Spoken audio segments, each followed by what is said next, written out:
Assalamualaikum warahmatullahi wabarakatuh.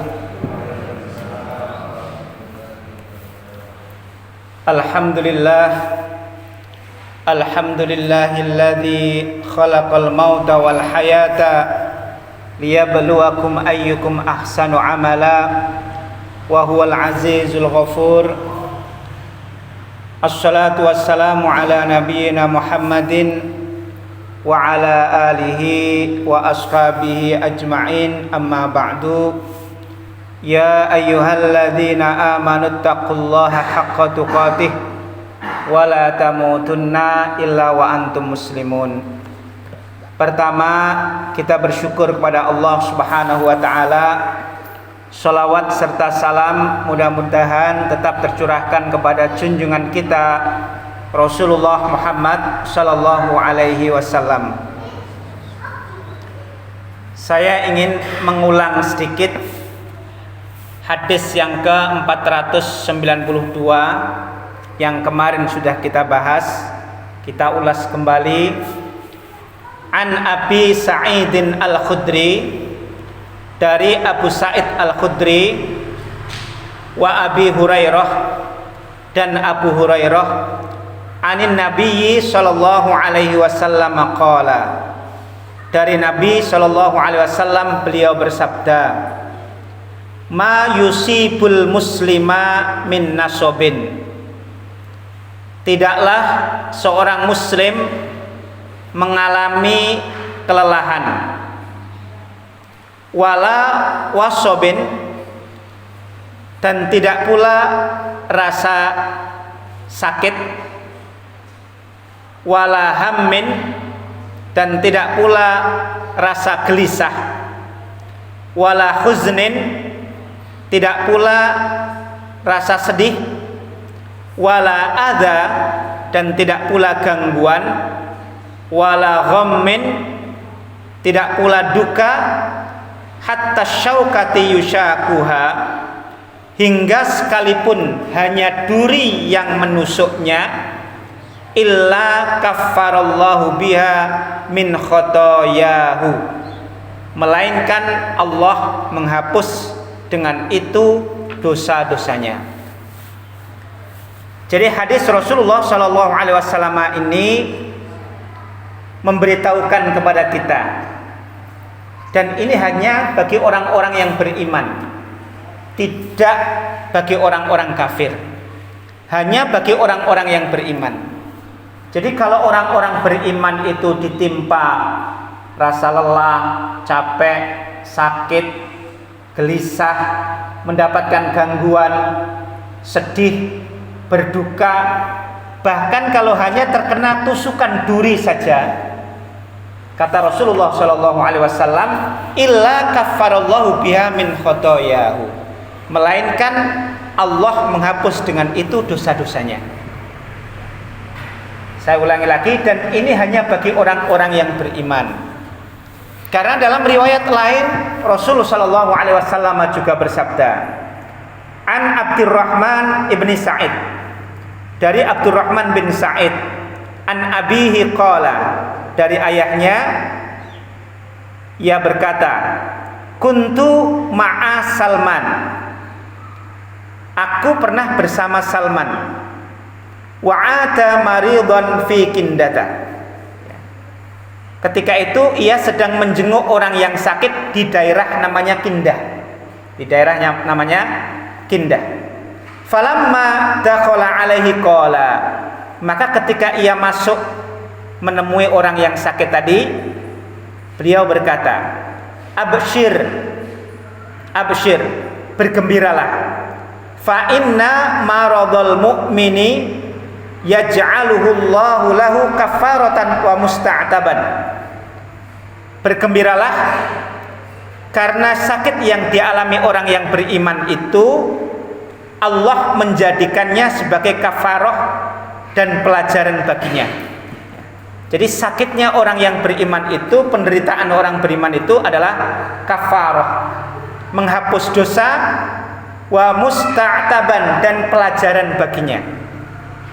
Wa inna maradul fajir, sedangkan sakitnya orang yang dialami orang yang jahat, ya, orang yang jahat, orang yang tidak beriman, orang-orang kafir, kal ba'iri aqalahu ahluhu thumma arsaluhu, seperti unta yang diikat oleh pemiliknya lalu mereka melepaskannya. Fala yadri lima ukila wa lima ursila, lalu tidak tahu mengapa diikat dan mengapa dilepas. Jadi kalau orang-orang fajir, orang-orang penjahat, orang-orang kafir, selain orang-orang yang beriman itu, sakit itu tidak ada artinya apa-apa. Artinya tidak berpengaruh baginya, tidak mendatangkan pahala baginya, ya, tidak mendatangkan pahala baginya.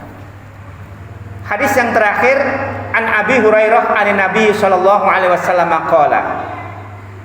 Dari Abu Hurairah dari Nabi sallallahu alaihi wasallam beliau bersabda, la yazalul bala'u bil mu'mini wal mu'minati fi jasadihi wa ahlihi wa malihi hatta yalqallaha azza wa jalla wa ma alaihi khati'atun.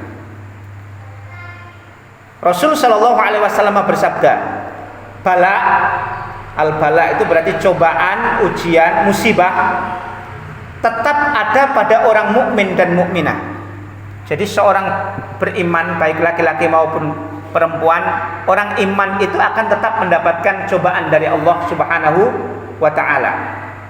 Fi jasadihi, dalam tubuhnya, mungkin dia rasa sakit dan macam-macam itu.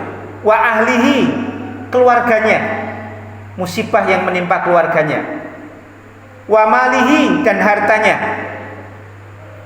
Hatta yalqallaha azza wa jalla, hingga ia menemui Allah azza wa jalla. Artinya sampai orang beriman itu baik laki-laki atau perempuan itu akan mendapatkan cobaan sampai dia meninggal. Wa ma alaihi khati'atun, ya, tanpa dosa pada dirinya. Jadi sampai ia meninggal tanpa dosa pada dirinya. Karena apa? Orang beriman itu akan mendapatkan cobaan-cobaan dari Allah Subhanahu wa taala. Seperti kisahnya Nabi Ayyub alaihissalam.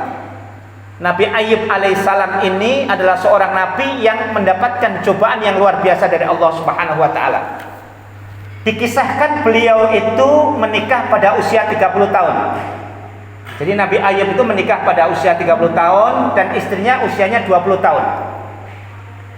Selama perjalanan pernikahannya selama 20 tahun, berarti ketika Nabi Ayyub itu usianya 50 tahun, itu beliau diberikan oleh Allah Subhanahu wa taala kekayaan yang luar biasa. Hewan ternaknya ribuan, kebun-kebunnya luar biasa. Beliau dikaruniai 12 anak laki-laki. Beliau juga menjadi seorang pemimpin, kedudukannya tinggi seperti seorang raja. Tapi ketika beliau masuk usia yang ke-51, ya, berarti 20 tahun mendapatkan kenikmatan yang luar biasa. Pada usia yang ke-51, dalam 3 hari Allah Subhanahu wa ta'ala memberikan cobaan. Hari yang pertama, Nabi Ayyub alaihissalam diberikan oleh Allah cobaan berupa penyakit kulit, ya, sampai kulitnya ini mengelupas, berbau busuk dan luar biasa. Ini hari pertama. Hari yang kedua, anaknya yang jumlahnya 12 itu ketika berada di sebuah rumah diberi makan oleh ibunya, istri Nabi Ayyub. Kemudian tiba-tiba rumahnya itu roboh menimpa 12 anaknya dan 12 anaknya itu meninggal semuanya. Hari yang ketiga, Allah Subhanahu wa ta'ala menurunkan angin, menurunkan bencana yang semua hewan ternaknya, khusus Nabi Ayyub saja. Kalau hewan-hewan penduduk yang lain tidak mengapa, khusus hewan ternaknya Nabi Ayyub, kebun-kebunnya Nabi Ayyub ludes, mati semuanya, dan semuanya sudah tidak menghasilkan tanaman. Dalam 3 hari habis semuanya. Ketika itu Nabi Ayyub, penderitaannya ini atau musibah yang dialami ini, ketika sudah berjalan sampai 18 tahun, itu istrinya mengatakan kepada Nabi Ayub, "Wahai Nabi Ayub, engkau adalah seorang nabi kekasih Allah. Mintalah kepada Allah untuk disembuhkan." Apa kata Nabi Ayub? Beliau mengatakan, "Saya ini diberi kesehatan selama 20 tahun, mendapatkan kenikmatan yang luar biasa dari Allah Subhanahu wa taala. Saya malu kalau saya meminta kepada Allah Subhanahu wa taala sementara baru berjalan 18 tahun." Maka persis setelah 20 tahun peristiwa itu terjadi, Nabi Ayub alaihissalam kemudian membaca doa. Doa ini juga bisa kita hafalkan, bisa kita pakai kalau kita mendapatkan musibah. Rabbi anni massaniyadurru wa anta arhamur rahimin. Beliau tidak meminta, "Ya Allah sembuhkan aku", tapi beliau doanya hanya Rabbi anni massaniyadurru. Ya, wahai Tuhanku Allah, aku ditimpa musibah. Ya Allah, aku ditimpa penyakit. Rabbi anni massaniyadurru wa anta arhamur rahimin. Dan engkau Allah zat yang maha welas asih, zat yang maha belas kasih. Hanya ini doanya Nabi Ayub alaihissalam. Kemudian dikabulkan oleh Allah Subhanahu wa taala, disembuhkan penyakit kulitnya oleh Allah Subhanahu wa taala, kembali semula dan kembali seperti muda. Kemudian anaknya yang 12 meninggal tadi, Nabi Ayub dikaruniai anak 2 kali lipatnya, putranya menjadi 24. Kemudian tanaman-tanamannya, hewan-hewannya dikembalikan oleh Allah Subhanahu wa ta'ala. Ini luar biasa contoh dari Nabi Ayub alaihissalam yang menunjukkan kesabaran ketika mendapatkan musibah dari Allah Subhanahu wa ta'ala. Jadi artinya dari hadis-hadis Rasulullah ini, kalau kita mendapatkan sesuatu yang tidak menyenangkan hati, maka kita bersabar dan memohon kepada Allah Subhanahu wa ta'ala. Mudah-mudahan ini bisa menjadikan ibrah, pelajaran bagi kita dan bermanfaat bagi kehidupan kita. Aqulu qauli hada wa astaghfirullahal adzim innahu wal ghafurur rahim. Assalamualaikum warahmatullahi wabarakatuh.